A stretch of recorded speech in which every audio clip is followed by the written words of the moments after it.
Hello दोस्तों, कैसे हैं आप। उम्मीद करता हूं आप सभी अच्छे होंगे। हिंदी की प्रैक्टिस सेशन नंबर 3 स्टार्ट करने वाले हैं, जिसमें से 2 प्रैक्टिस सेशन ऑलरेडी हो गए हैं जो प्लेलिस्ट में हैं। आप अगर नहीं देखे हैं तो उसको जाके देख सकते हैं। आज हम तीसरा नंबर स्टार्ट कर रहे हैं। आप सभी इसको बहुत ही केयरफुली देखिएगा, और ये क्योंकि विगत वर्षों में जो भी पेपर हुए हैं हिंदी से संबंधित, तो उसमें ये सभी क्वेश्चन आए हुए हैं। एक परीक्षा की दृष्टि से इम्पॉर्टेंट क्वेश्चन हैं, और आने वाले एग्ज़ाम में भी इनके आने की संभावनाएं बहुत ही ज़्यादा हैं। इसलिए आप इसको बहुत ही ध्यान से देखिएगा। हम चलते हैं क्वेश्चन पे। अपने क्वेश्चन आपकी स्क्रीन पे आ गया है। निम्नलिखित में कौन सा शब्द सदा बहुवचन में प्रयोग होता है। तो कौन सा शब्द बहुवचन में प्रयोग होता है हमेशा। तो यहाँ पे देखिए, जैसे शिशु हुआ, शिशु जो होता है हमेशा बहुवचन में नहीं प्रयोग होने वाला है, ये रॉन्ग हो जाएगा। यहाँ पे भक्ति जो है ये भी कहीं न कहीं प्रयोग नहीं होता है। और यहाँ पे पुस्तक भी नहीं, पुस्तक का पुस्तकें होता है, इस टाइप से शिशुओं होता है। यहाँ पे पुस्तक भक्ति का होता है। यहाँ पे प्राण का प्राणो नहीं होता है, ना कि प्राणे होता है। ये हमेशा बहुवचन में यही होता है, प्रयोग होगा। इस टाइप से प्राण के अलावा भी कुछ ऐसे शब्द हैं जो हमेशा बहुवचन में प्रयोग होते हैं। अक्सर यहीं से परीक्षाओं में पूछा भी जाता है। जैसे कुछ हैं शब्द जिनको मैं बता रहा हूँ यहाँ पे, इसको ध्यान से देखिएगा और लिखते चलिएगा। तो यहाँ हो गए आंसू, जैसे होता आंसू जो है ये हमेशा बहुवचन में प्रयोग होता है। तो यहाँ पे आंसू हो गया, और यहाँ हो गया केस हो गया, केस हो गया। उसके बाद समाचार हो गया, समाचार,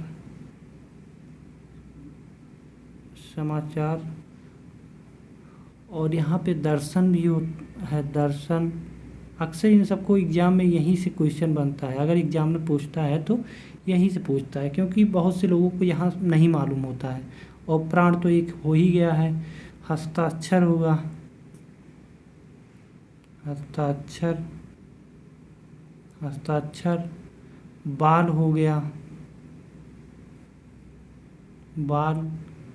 लोग हुआ। यहाँ पे प्रजा हो गई, प्रजा। और रोम और होश, यहाँ पे रोम। इस तरह से कुछ शब्द हैं जो हमेशा बहुवचन में प्रयोग होते हैं, और ये परीक्षा की दृष्टि से सबसे महत्वपूर्ण टॉपिक है। इसलिए इसको बहुत ही केयरफुली और ध्यान से देखिएगा। ये परीक्षा में आपको एक ना एक क्वेश्चन इसमें से देखने को ज़रूर मिलेंगे। तो हम चलते हैं अगले क्वेश्चन पे। अपने क्वेश्चन नंबर 2 आ गया है। यहाँ पे देखिए, लिंग की दृष्टि से दही क्या है। दही को जैसे कभी कोई शब्द इस टाइप से आए तो उनको क्या किए, पहले वाक्य प्रयोग किया करिए अपने हिसाब से, अपने शब्दों में। तो वहाँ से आपको आधा आइडिया तो ऐसे ही 50% का लग जाएगा कि ये किस टाइप का वर्ड है। जैसे देखो, दही खाई, कहीं न कहीं ये रंग हो रहा है, गलत हो जा रहा है कि दही खाई, अटपटा लग रहा है बोलने में। दही खाया ये ठीक लग रहा है। नपुंसक का मतलब यहाँ पे कोई वो नहीं है। उभयलिंग का, ये उभयलिंग यहाँ पे उभयलिंग में ऐसे शब्द आते हैं जो स्त्री और पुरुष दोनों का जैसे बोध कराते हों। जैसे वकील हो गया, वकील में जो होगा स्त्री भी आती है और पुरुष भी आते हैं, इस तरह से। तो वहाँ अलग चीज़। इंजीनियर हो गया, इंजीनियर में भी जो होते हैं उभयलिंगी हैं, उनमें भी क्या होता है कि कहीं न कहीं इंजीनियर लेडीज़ भी होती हैं और जेंट्स भी होते हैं, इस टाइप से। ये उभयलिंगी हो गया। नपुंसक का यहाँ कोई मतलब नहीं है। तो इसलिए दही जो है पुल्लिंग है। यहाँ पे option B is the correct. ठीक, और ये रॉन्ग हो जाएंगे, इस टाइप से सभी रॉन्ग हो जाएंगे और ये भी करेक्ट हो जाएगा। यहाँ तक तो समझ में आया होगा। हम चलते हैं अगले क्वेश्चन पे। अगला क्वेश्चन स्क्रीन पे आ गया है। सुंदरता में संज्ञा है। सुंदरता कहीं न कहीं जैसे इसके पहले बहुत प्रयोग भी किया होगा कि जैसे वहाँ पे कुछ भाववाचक संज्ञा बनाइए, तो कैसे बनाते थे, उसके लास्ट जो रहता उसके लास्ट में कोई शब्द रहता तो उसके लास्ट में क्या करते थे, हम ता जोड़ देते थे। इस टाइप से वो भाववाचक संज्ञा बन जाता था। तो यहाँ भी वही चीज़ें हैं। सुंदर है, सुंदर क्या है, वो विशेषण है। यहाँ पे विशेषण से क्या बनाया जा रहा है, भाववाचक संज्ञा बनाया जा रहा है। तो यहाँ पे ताल लगा के बना दिया गया भाववाचक। इसी तरह से यहाँ पे फ्रेम किया गया है क्वेश्चन को। जैसे ये सुंदरता व्यक्तिवाचक नहीं, भाववाचक है, यही करेक्ट है। और ये सभी ऑलरेडी रॉन्ग हो जाएंगे। तो बी इज़ अ करेक्ट। ठीक, अब हम चलते हैं नेक्स्ट क्वेश्चन पे। चौथा नंबर का क्वेश्चन हमारे स्क्रीन पे आ गया है। साधु का स्त्रीलिंग शब्द है। तो इसको देखिए क्या होता है। ये सब भी क्वेश्चन बहुत ही बार एग्जाम में पूछे गए हैं, इसलिए इसको भी ध्यान से देखिए। इस कहीं ना कहीं साधु का जो है साधुनी, ये नहीं हो सकता, क्योंकि ये साधुनी नहीं, साधुआइन ये भी नहीं करेक्ट है। ये सब इनकरेक्ट टाइप के हैं। साधु आइन ये भी गलत, साध्वी होता है ये स्त्रीलिंग इसका। साधु का साध्वी, बी इज द करेक्ट। हम चलते हैं अगले क्वेश्चन पे। क्वेश्चन नंबर 5, कारक के कितने भेद होते हैं। अब कारक के तो बहुत ही फेमस क्वेश्चन है, लगभग सभी को याद होगा कि कारक के कितने भेद होते हैं। लेकिन एक बार हम इसको ज़रूर बताएंगे, क्योंकि अक्सर जो इजी क्वेश्चन होते हैं वही रॉन्ग होते हैं, इसलिए इसको एक बार ज़रूर देखिए।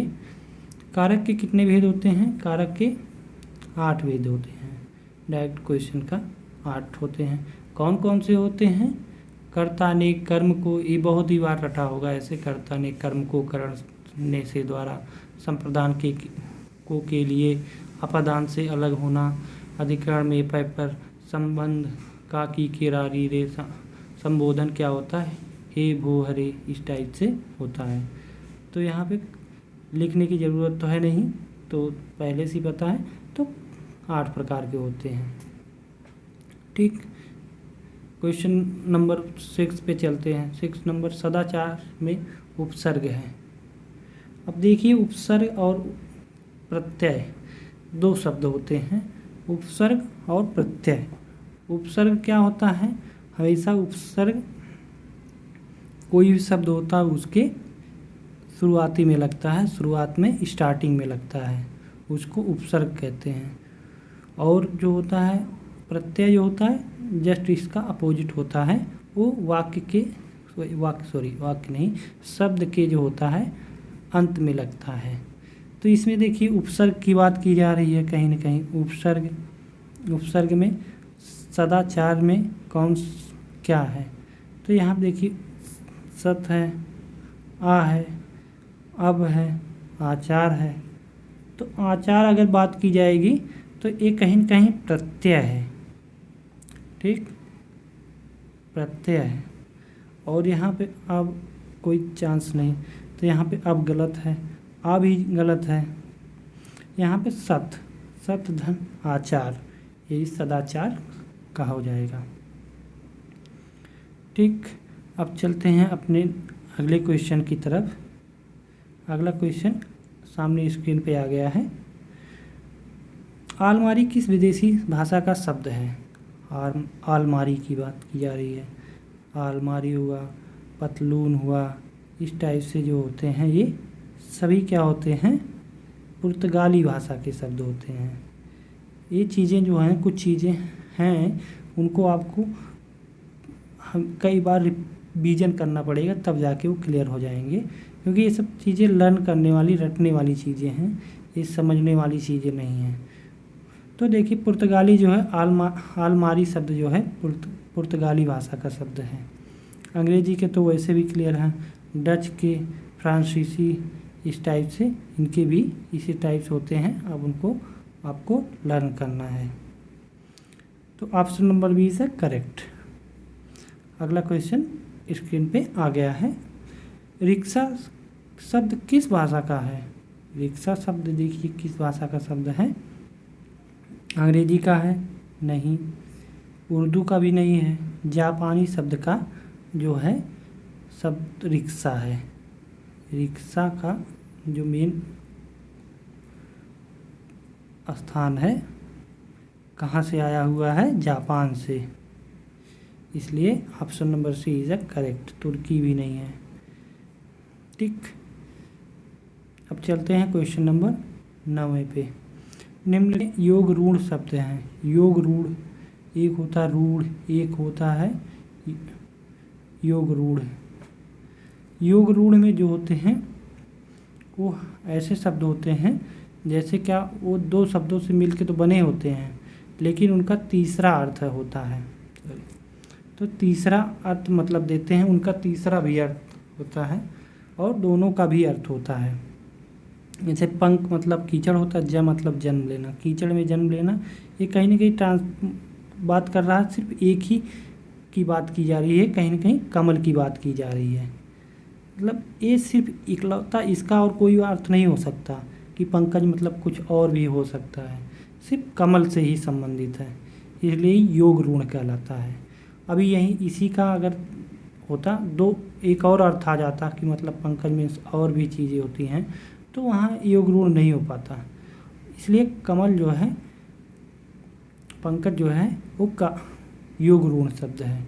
यहाँ विशालकाय, पुष्प, इस टाइप से ये सब का नहीं होगा, पंकज का मेन योग रूढ़ होगा। अगला क्वेश्चन चलते हैं अपने अगले क्वेश्चन और अंतिम क्वेश्चन की तरफ। चर्मकार प्रभाकर में कौन सा प्रत्यय निहित है? चर्मकार और प्रभाकर में कौन सा प्रत्यय? अभी हमने प्रत्यय और उपसर्ग की बात की थी, अब यहाँ पे प्रत्यय की बात हो रही है। इसमें प्रत्यय क्या है कि देखिए चर्म, चर्म प्लस क्या हो जाएगा? कार, चर्म प्लस कार। और यहाँ पे प्रभा अलग अलग करके इसे देख सकते हैं, कर।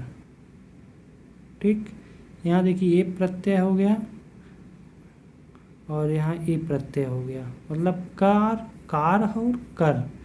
तो पहला इज करेक्ट और ये सब तो सभी गलत हो जाएंगे। जब एक सही है तो ये सब गलत हो जाएंगे। इस तरह से यहाँ पे हो गया। हम चलते हैं अपने क्वेश्चन, आज का यहीं समाप्त होता है। आशा करता हूँ आप सबको क्लास समझ में आया होगा, जो भी क्वेश्चन हमने बताया। अगर कोई डाउट हो तो कमेंट बॉक्स में अपने जो भी डाउट है उसको कमेंट कीजिएगा। हम नेक्स्ट क्लास में उसको ले लेंगे आपके कमेंट को, जिससे आपके डाउट को क्लियर कर सके। अगर आपको मेरी बातें या पढ़ाया हुआ समझ में आया हो और चैनल पे नए हो तो चैनल को सब्सक्राइब कीजिएगा, लाइक कीजिएगा और बेल आइकन को ज़रूर दबा दीजिएगा, ऑन करके रखिएगा। जिससे क्या होता है कि आपको नोटिफिकेशन, जो भी हमारी क्लास अब आएंगे तो उसका तुरंत आपको नोटिफिकेशन मिलेगा और टाइमली आप क्लास को ज्वाइन करके क्लास देख सकते हैं। तब तक के लिए धन्यवाद। जय हिंद।